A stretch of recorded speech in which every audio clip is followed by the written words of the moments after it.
C'est l'esprit qui vivifie. La chair ne sert de rien. La chair ne sert de rien. La chair ne sert de rien. La chair ne sert de rien. Les paroles que je vous ai dites sont esprit et vie. Aussi est-il écrit, je détruirai la sagesse des sages, et j'anéantirai l'intelligence des intelligents. Où est le sage? Où est le scribe? Où est le disputeur de ce siècle? Dieu n'a-t-il pas convaincu de folie la sagesse du monde? Que nul ne s'abuse lui-même, si quelqu'un parmi vous pense être sage selon ce siècle, qu'il devienne fou, afin de devenir sage. Car la sagesse de ce monde est une folie devant Dieu. Aussi est-il écrit, il prend les sages dans leur ruse. Et encore, le Seigneur connaît les pensées des sages, il sait qu'elles sont vaines.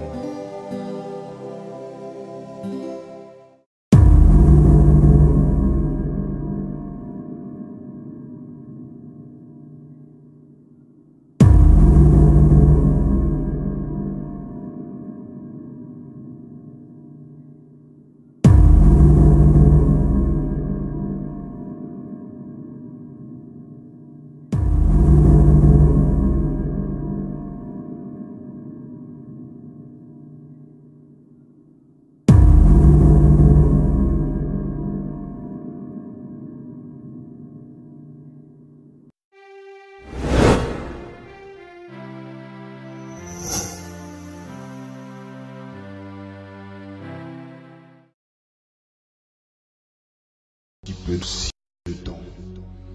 Pour si peu de temps, tu es prêt à perdre l'éternité pour si peu de choses. Pour si peu de temps, tu es prêt à perdre l'éternité pour si peu de temps. Pour si peu de temps. Pour si peu de choses. Pour si peu de choses, tu es prêt à perdre.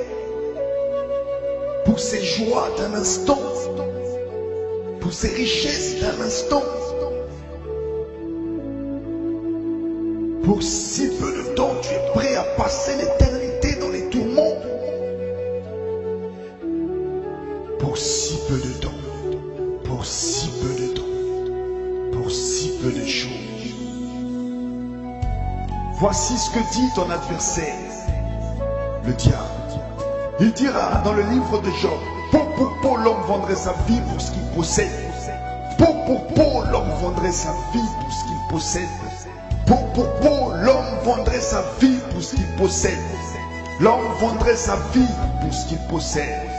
Combien d'hommes n'ont pas vendu leur âme parce qu'ils ont voulu posséder? Combien d'hommes n'ont pas vendu leur âme parce qu'ils ont voulu posséder? Combien d'hommes n'ont pas vendu leurs âmes parce qu'ils ont voulu posséder? Ils ont voulu posséder, ils ont voulu posséder pour si peu de temps, pour si peu de temps, et si peu de choses, et si peu de choses. Voici ce que dit ton Seigneur, ton Créateur. À quoi te servirait-il de gagner le monde si tu perds ton âme? À quoi te servirait-il de gagner le monde si tu perds ton âme? À quoi te servirait-il de gagner le monde si tu perds ton âme? Beaucoup veulent gagner le monde, veulent posséder des richesses ici-bas, à n'importe quel prix, pour si peu de temps, pour si peu de temps et si peu de choses. À quoi te sert-il de gagner le monde si tu perds ton âme? À quoi te sert-il de gagner le monde si tu perds ton âme? Si tu perds ton âme. Les honneurs, l'éphémère, les gloires éphémères, ce ne sont que des choses d'un temps. Ce ne sont que des choses d'un instant. Ce ne sont que des choses d'un temps.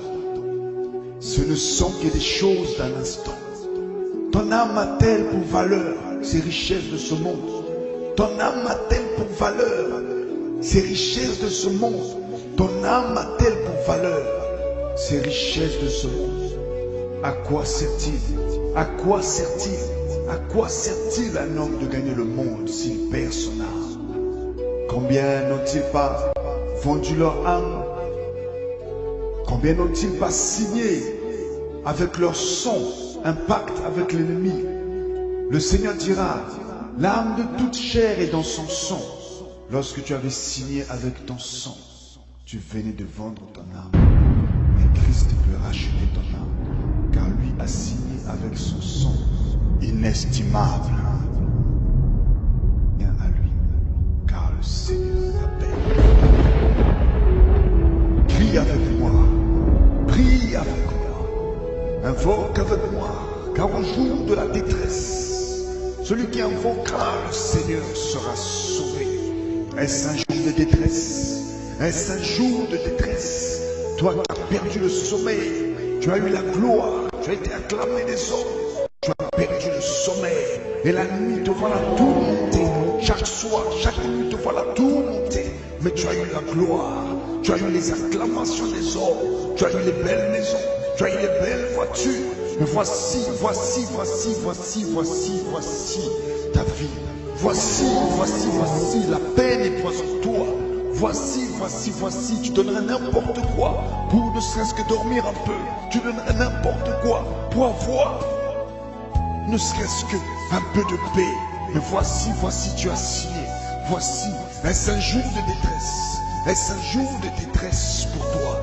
Crie à l'Éternel, car lorsqu'un malheureux crie à lui, lorsqu'un malheureux crie à lui, lorsqu'un malheureux crie à lui, lorsqu'un malheureux crie à lui, le Seigneur l'entend. Voici, il y a cela 2000 ans, il y a cela 2000 ans, il y a cela 2000 ans, quelqu'un est venu, quelqu'un est venu, quelqu'un est venu, quelqu'un est venu, a vu la misère de l'humanité, a vu la misère de l'humanité, les abominations, les péchés qui nous ont rendus misérables aux yeux de notre Créateur, les abominations, les péchés qui nous ont rendus misérables aux yeux de notre Créateur. Il y a 2000 ans, il y a 2000 ans, il y a 2000 ans, il y a 2000 ans, Yeshua de Nazareth, Jésus-Christ de Nazareth est venu, payer le prix par son sang à lui, son sang a coulé, son sang a coulé, son sang a coulé, son sang a coulé. Sache mon ami, sache mon ami, sache mon ami, même si tu as vendu ton âme, Christ peut la racheter, Christ peut la racheter, car sache que tout homme avait été vendu au péché, tout homme avait été vendu au péché, tout homme avait été vendu au péché, mais Christ a le pouvoir et la capacité de sauver chaque homme, même si tu as signé avec ton sang, le sang de l'agneau, le sang du Fils de Dieu, le sang de Jésus-Christ, le sang de l'agneau, le sang de l'agneau. Et il est écrit, vaincu à cause du sang de l'agneau. L'ennemi était vaincu à cause du sang de l'agneau et de la parole de notre témoignage. Sors de ces mensonges, invoque le Seigneur, invoque Jésus de Nazareth, invoque le Seigneur, le seul sauveur, celui qui vient dans ta détresse, car il est venu à 2000 ans dans notre misère. Il est mort pour nous, il est mort avec nous, avec tous ceux qui croient en lui. Et il est ressuscité avec ceux qui croient en lui. Et il est mort une fois pour toutes et ne peut mourir une deuxième fois. Maintenant c'est pour Dieu qu'il vit, et c'est pour Christ que tu vis, et c'est pour Dieu que tu vis. Reçois-le dans ta vie, reçois-le, crois au Fils de Dieu.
L'être humain est la seule créature sur Terre qui est totalement consciente qu'elle mourra un jour, quelle que soit la durée de sa vie. Mais nous n'aimons pas parler de cette vérité. Quand on parle de la mort ou de l'enfer, les gens ont tendance à éviter ou à changer de sujet, comme ils changent les chaînes sur leur poste de téléviseur. La vérité, c'est que la mort est toujours à notre portée. Chaque heure, 6461 personnes meurent dans le monde. Et vous et moi pouvons être les prochains sur la liste. C'est pour cela que nous devons explorer ce sujet. Que se passe-t-il lorsqu'on meurt? Certains diront que c'est la fin de l'existence. Oui, plus rien. D'autres diront qu'ils se réincarneront en d'autres créatures. Et d'autres pensent qu'ils se transformeront en une sorte d'énergie cosmique. Mais que se passerait-il si vous aviez tort? La Bible dit dans Hébreux 9, 27, il est réservé aux hommes de mourir une seule fois, après quoi le jugement. Saviez-vous que nous serons jugés selon le genre de vie que nous avons choisi de mener? N'oubliez pas, lorsqu'on parle de jugement, on juge toujours en fonction d'une loi. Et Dieu nous a donné ces lois. Mais nous vivons comme s'il n'avait pas donné de loi. Après la mort, il n'y a que deux options. Le royaume des cieux ou l'enfer. Ceci peut vous paraître étrange, mais d'après la Bible, la plupart des gens vont en enfer. Les voleurs, les tueurs, les adultères, les prêtres, les pédophiles, les pasteurs, les homosexuels, les chrétiens, les juifs, les musulmans, les bouddhistes, les fornicateurs, les stars de musique, les envieux, ceux qui sont incapables d'aimer ou de pardonner, et la liste continue. Jésus-Christ, de son vrai nom, Yeshua HaMashiach, notre Seigneur et Sauveur, nous a dit lui-même que la plupart des gens vont en enfer. En effet, dans Matthieu 7, 13 à 14, Yeshua dit: entrez par la porte étroite, car large est la porte, spacieux est le chemin qui mène à la perdition. Et il y en a beaucoup qui entrent par là. Mais étroite est la porte, resserré le chemin qui mène à la vie. Et il y en a peu qui les trouvent. Il y en a peu qui les trouvent. Il y en a peu qui les trouvent. Qu'est-ce que cela veut dire? Cela veut dire que nous avons défini notre salut selon notre propre standard et non selon le standard et la norme établie par Dieu. Car entrer par la porte étroite et marcher sur le chemin resserré demande beaucoup de discipline spirituelle et physique. Ce n'est pas en vivant dans la médisance, le mensonge, l'ivrognerie, la fornication, l'idolâtrie des musiciens de ce monde corrompu que vous rentrerez par la porte étroite et que vous marcherez sur le chemin resserré. Nous faisons parfois les choses pour plaire aux hommes, afin d'attirer les honneurs les uns des autres. Parfois nous pensons que parce que nous vivons une vie paisible et calme, ou parce que nous donnons de l'argent aux œuvres de charité, ou à une église, que nous avons un ticket pour le royaume des cieux. Ces actions ne sont pas suffisantes. Et aussi, votre appartenance à une église ne vous sauvera pas non plus. Ce que Yeshua, notre Seigneur et Sauveur, attend de nous, c'est l'abandon total de notre vie à lui. Comme lui-même s'est abandonné totalement au Père Céleste à la croix pour nous sauver des flammes de l'enfer. Yeshua, celui que beaucoup appellent Jésus, a été clair sur le fait que même si vous utilisez son nom pour faire des œuvres grandioses, il n'en demeure pas moins que c'est seulement par l'obéissance à la volonté de son Père, Yahuwah, que nous obtiendrons le salut de nos âmes. Dans Matthieu 7, 21 à 23, Yeshua nous dit: ceux qui me disent Seigneur, Seigneur n'entreront pas tous dans le royaume des cieux, mais celui-là seul qui fait la volonté de mon Père qui est dans les cieux.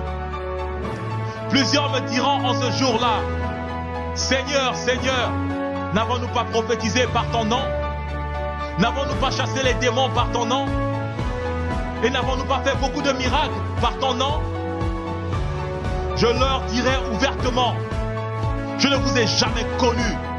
Retirez-vous de moi, vous qui commettez l'iniquité.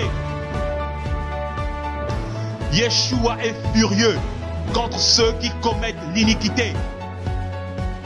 Mais qu'est-ce que l'iniquité? Il faut préciser que dans toute la Bible, le mot iniquité ou anomia en grec est toujours traduit comme la transgression de la Torah. La condition de celui qui est sans loi devant Dieu. Le mépris ou la violation de la loi de Dieu. Si vous relisez Matthieu 7, 21 à 23, vous comprendrez que Yeshua lance une mise en garde à l'égard de ceux qui vivent sans la loi de Dieu ou qui la transgressent, mais cependant pensent qu'ils sont les serviteurs du Seigneur parce qu'ils font des miracles ou parce qu'ils prophétisent.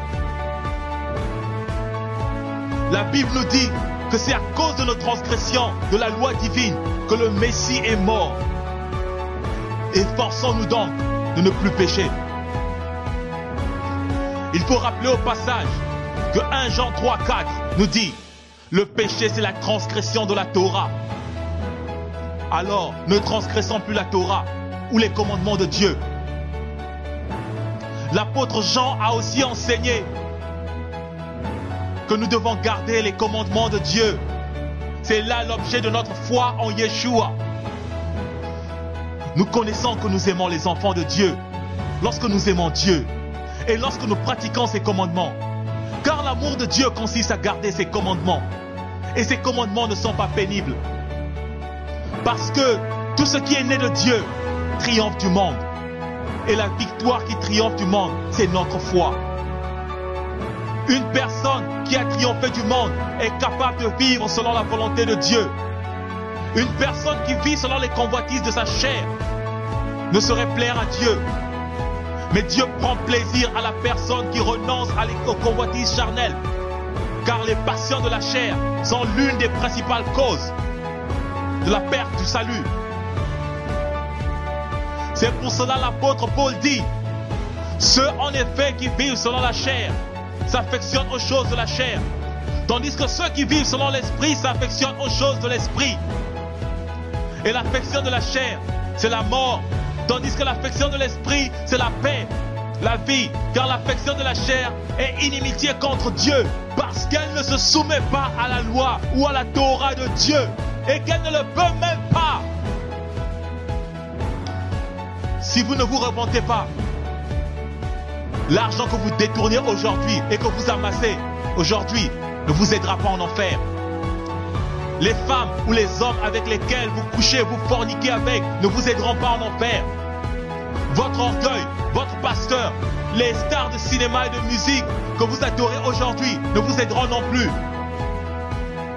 Vos amis ne vous seront d'aucune aide en enfer. Si vous êtes incapable de pardonner même à la personne qui vous a fait le plus de mal, vous êtes en danger de vous retrouver en enfer. C'est maintenant que vous devez décider votre futur. Le royaume céleste ou l'enfer. La vie ou la mort. Choisissez la vie en Yeshua, mes frères et mes sœurs. Aujourd'hui, les églises sont occupées à vous aveugler, en vous enseignant pratiquement presque tout le temps à convoiter, à poursuivre les richesses et les trésors de ce monde corrompu. La doctrine de la prospérité est l'une des portes qui mènent en enfer. Cette doctrine de la prospérité est une forme pure d'idolâtrie. À quoi sert-il à un homme de vivre 90 ans dans l'opulence, de collectionner les maisons, les voitures, les femmes, les entreprises, les diamants, pour finir à la fin en enfer?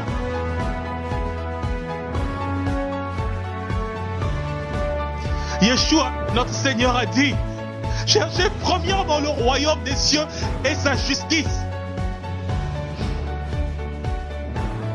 et toutes ces choses vous seront données par-dessous.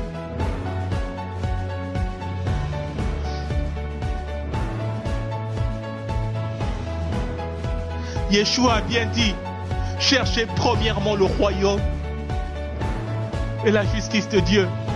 Il n'a pas dit cherchez premièrement ces choses, mais il a dit que ces choses vous seront données sans que vous les demandiez. La condition pour recevoir toutes ces choses, c'est de rechercher le royaume et la justice de Dieu. Comment rechercher le royaume et la justice de Dieu, me demanderez-vous? C'est en vivant selon les commandements de Dieu. C'est en détruisant chaque jour qui passe le péché dans notre vie. C'est en aimant notre prochain. C'est en prenant soin du pauvre, de la veuve, de l'orphelin, car ces personnes sont précieuses aux yeux de notre Dieu. C'est en faisant de Yeshua HaMashiach notre Seigneur, notre Sauveur, le maître de notre existence. Aujourd'hui encore, plusieurs personnes mesurent le degré de leur relation avec Dieu par rapport à leurs avoirs, par rapport à leur argent, par rapport à leurs possessions matérielles. Souvenez-vous que le diable aussi avait offert des bénédictions et la gloire à notre Seigneur Yeshua. Ce n'est pas parce que vous avez un bon travail, une belle maison, une belle voiture, que Elohim est forcément l'auteur de ces bénédictions. Ce n'est pas parce que votre entreprise prospère que c'est forcément la bénédiction de l'Éternel.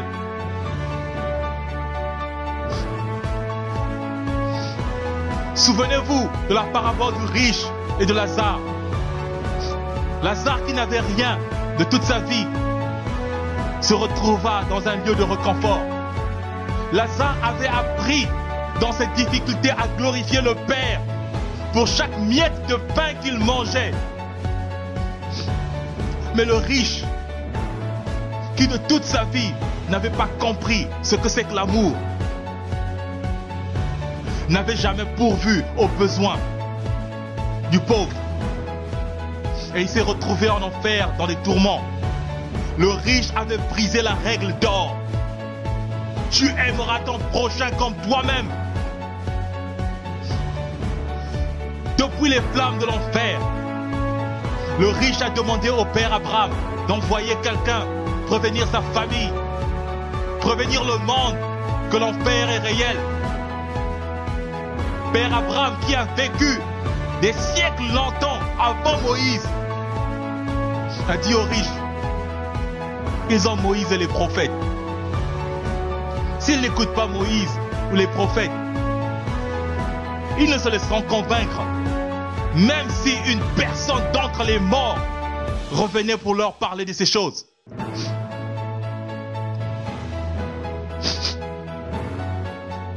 Père Abraham avait raison.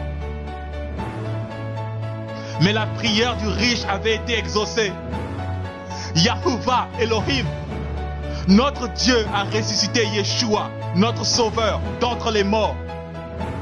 Qu'est-ce que Yeshua a dit à ses disciples avant son ascension? Allez, faites de toutes les nations des disciples et enseignez-les à observer ce que je vous ai prescrit. Qu'est-ce que Yeshua avait prescrit à ses disciples? Il a dit à ses disciples, ne suivez pas les pharisiens qui marchent selon leur tradition, mais suivez la loi que mon Père a donnée à Moïse. Suivez ce que disent les prophètes. Lisez bien votre Bible.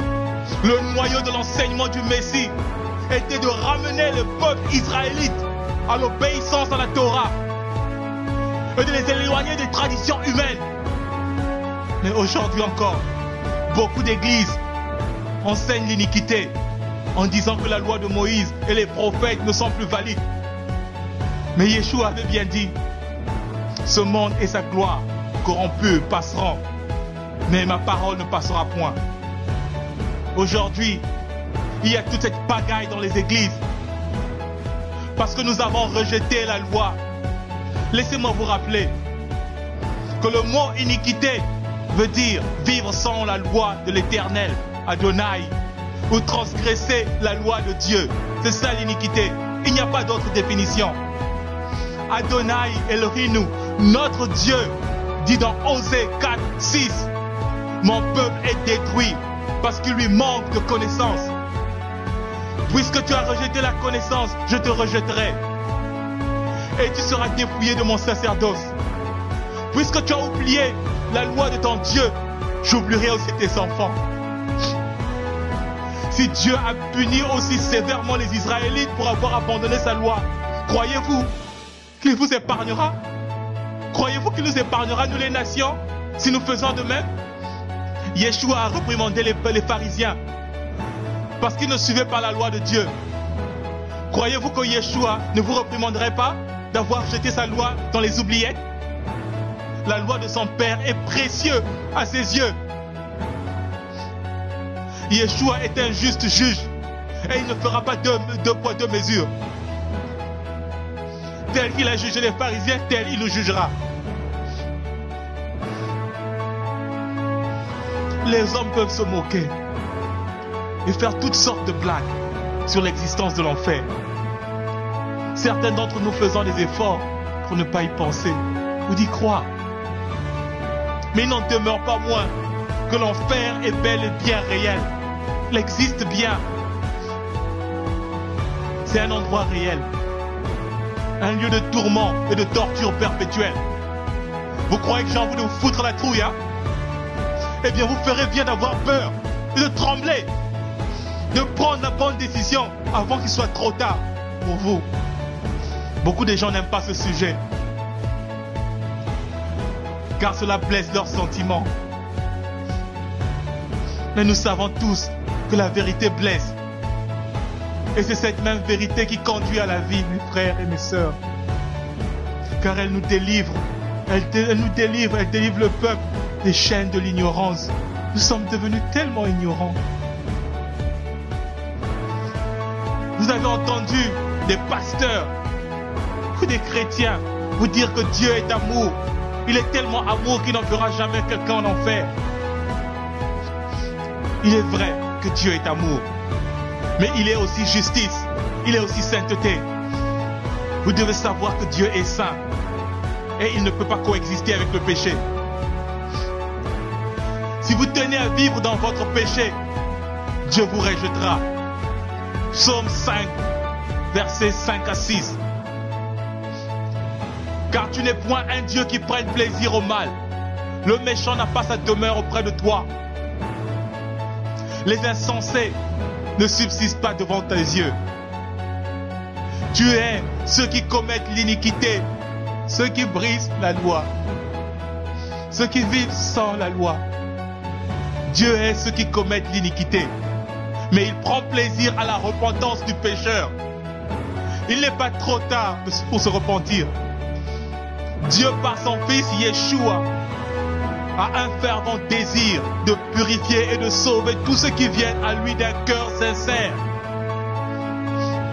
Pour sauver l'homme de la condamnation du péché, une condamnation qui conduit en enfer, Dieu a envoyé son Fils unique Yeshua HaMashiach payer le prix de notre rédemption à la croix. C'est ce qu'exprime la prophétie d'Ésaïe dans Ésaïe 53 au verset 5 à 6. Mais il a été blessé pour nos péchés, brisé pour nos iniquités. Le châtiment qui nous donne la paix est tombé sur lui. Et c'est par ces meurtrissures que nous sommes guéris. L'Éternel a fait retomber sur lui l'iniquité de nous tous. Rappelez-vous que Dieu est saint. Et en tant que tel, il ne peut coexister avec le péché. C'est pour cela qu'il a créé l'enfer, qui est destiné aux pécheurs, donc Satan et ses anges. L'enfer n'était pas fait pour les hommes, mais pour Satan et ses anges. Les hommes vont en enfer à cause de leur nature pécheresse héritée de Satan. En effet, nous sommes menteurs, voleurs, orgueilleux. Nous sommes incapables de pardonner ou d'aimer. Nous sommes cupides et j'en passe. Tout cela, ce sont les traits de caractère de Satan, de la personnalité de Satan et des démons. Yeshua a dit, car c'est du dedans, c'est du cœur des hommes que sortent les mauvaises pensées, les adultères, les impudicités, les meurtres, les vols, les cupidités, les méchancetés, la fraude, les dérèglements, le regard envieux, la calomnie, l'orgueil, la folie. Toutes ces mauvaises choses sortent du dedans et souillent l'homme. Si vous reconnaissez avoir commis un de ces péchés mentionnés, ou que vous reconnaissez avoir vécu dans le péché, eh bien, cela suppose que vous ne marchez pas sur le chemin resserré. Alors vous êtes en train d'aller droit sur le chemin de l'enfer. Je sais que c'est une très mauvaise nouvelle.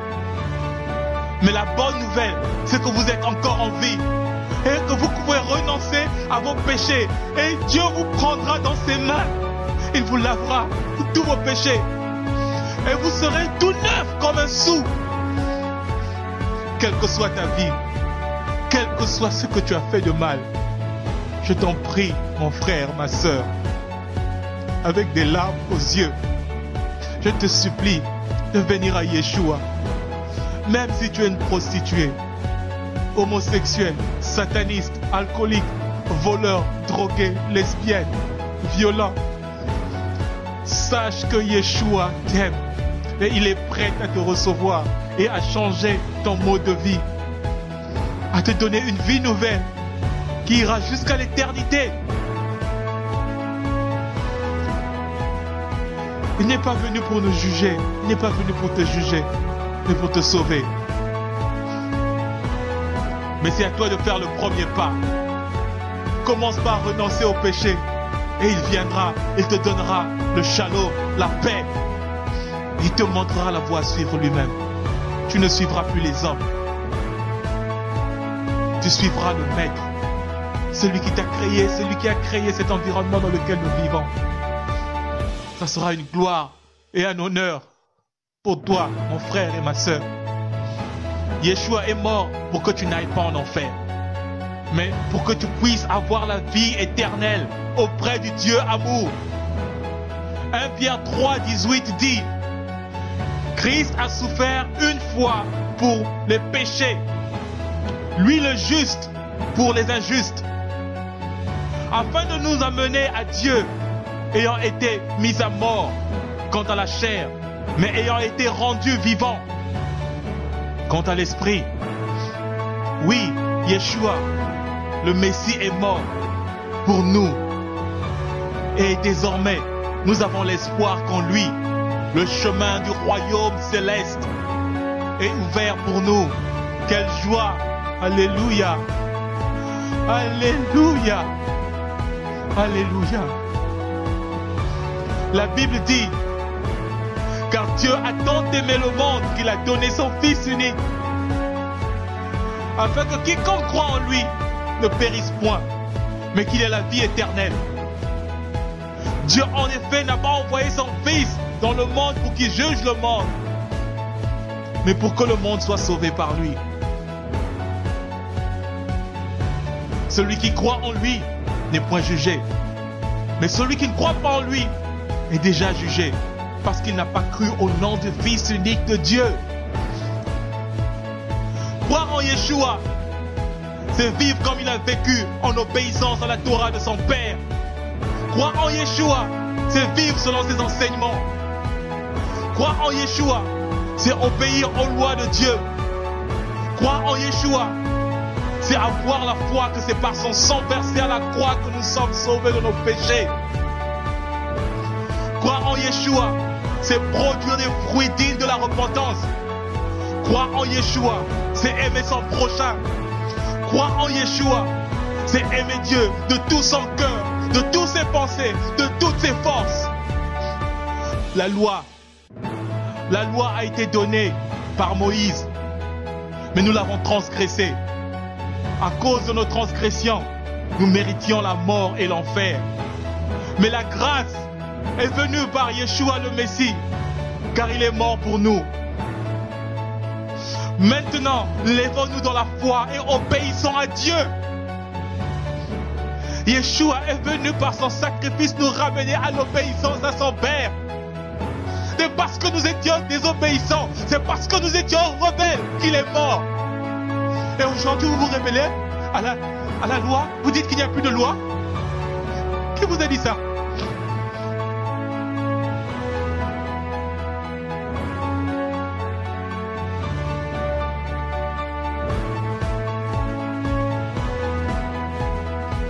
Méditons sur ces paroles de notre Maître et Sauveur, Yeshua HaMashiach. Voici, je viens bientôt, et ma rétribution est avec moi, pour rendre à chacun selon ce qu'est son œuvre. Je suis l'Aleph et le Tav, le premier et le dernier, le commencement et la fin. Heureux ceux qui lavent leurs robes afin d'avoir droit à l'arbre de vie et d'entrer par les portes dans la ville. Dehors les chiens, les enchanteurs, les impudiques, les meurtriers, les idolâtres et quiconque aime et pratique le mensonge. Moi, Yeshua, j'ai envoyé mon ange pour vous attester ces choses dans les églises. Je suis le rejetant de la postérité de David, l'étoile brillante du matin.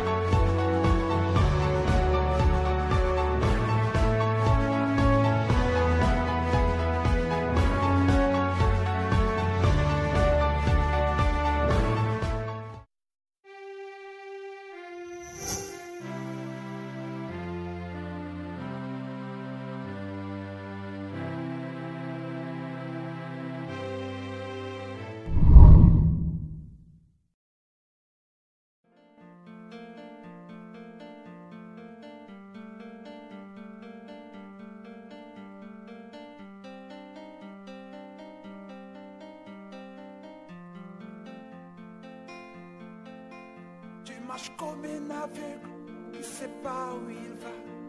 Tu marches comme un sourd qui n'entend rien du tout. Tu t'en fous de Dieu, tu te moques de sa Bible. Mais un jour, tu couleras des larmes pour tout cela. Tu vas couler des larmes, tu vas pleurer un jour. Dis-moi si tu mourrais ce soir, mais que diras-tu à Dieu? Si tu mourrais demain, que diras-tu à Dieu? Mais si tu mourrais ce soir, que diras-tu à Dieu? Si tu mourrais demain, que diras-tu à Dieu?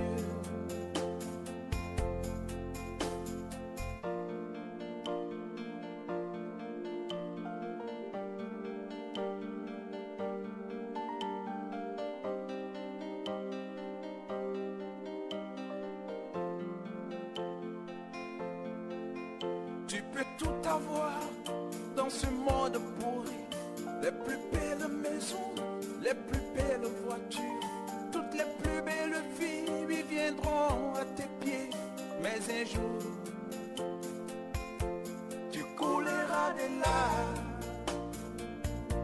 pour tout cela.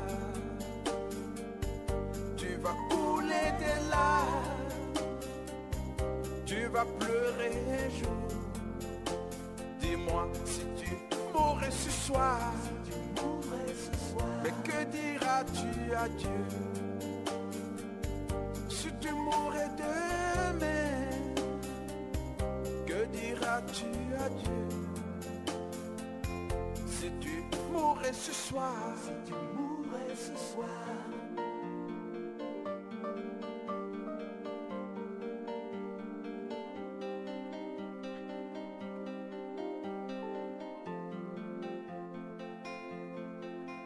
tu marches comme un aveugle qui sait pas où il va. Tu marches comme un sourd qui n'entend rien du tout. Tu t'en fous des dieux, tu te moques de sa Bible. Mais un jour, tu couleras des larmes pour tout cela. Tu vas couler des larmes, tu vas pleurer un jour. Dis-moi si tu mourrais ce soir, que diras-tu à Dieu? Si tu mourrais demain, que diras-tu à Dieu? Si tu mourrais ce soir, que diras-tu à Dieu? Si tu mourrais demain, que diras-tu à Dieu? Si tu mourrais ce soir, que diras-tu à Dieu? Si tu mourrais demain, mais que diras-tu à Dieu? Si tu mourrais ce soir.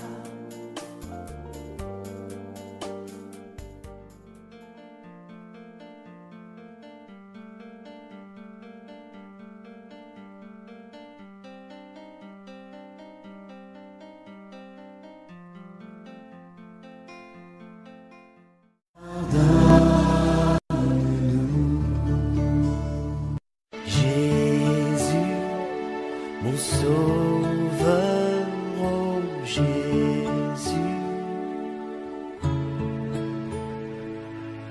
élu de mon cœur, mon Jésus.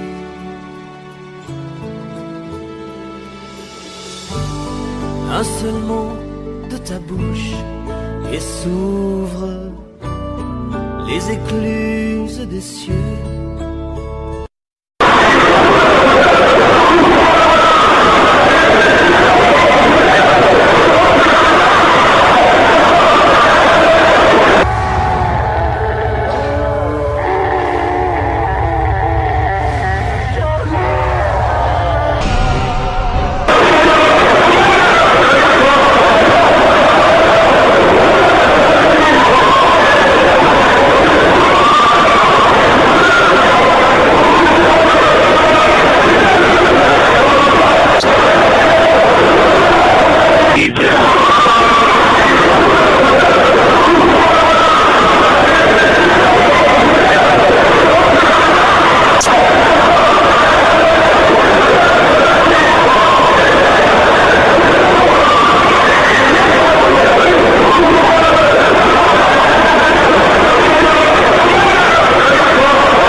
pour ces regards que l'on détourne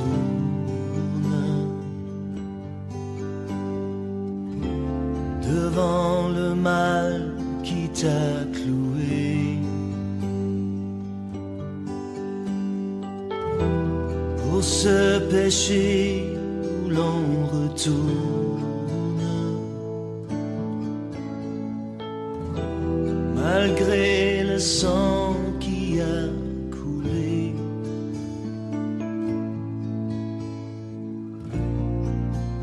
Pardon.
Change mon cœur.